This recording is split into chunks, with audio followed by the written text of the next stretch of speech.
Gravelines, cité paisible qui invite à l'évasion, fortifiée par Charles Quint puis remaniée par Vauban, se visite aujourd'hui à pied, à vélo ou en bateau. C'est au temps de la conquête romaine que Gravelines fut connue, une ville d'histoire au patrimoine impressionnant. Ancien port de mer important, tant sur le plan militaire que du commerce, Gravelines s'est tournée vers la plaisance et les sports nautiques. Ses remparts la ceinture encore et rendent compte d'un passé riche et mouvementé.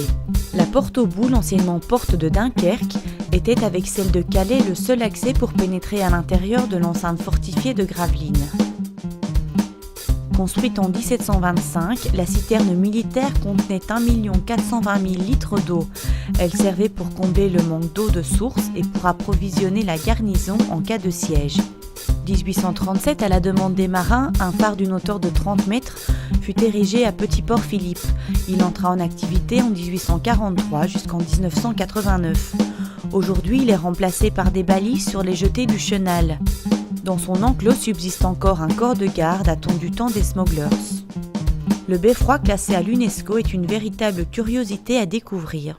Mais Gravelines, c'est aussi une ville tournée vers le tourisme et la cuisine de la mer.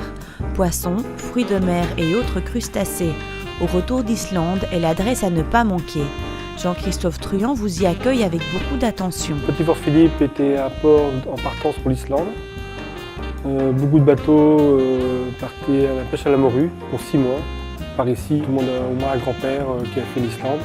Donc c'est pour ça que j'ai appelé au retour d'Islande.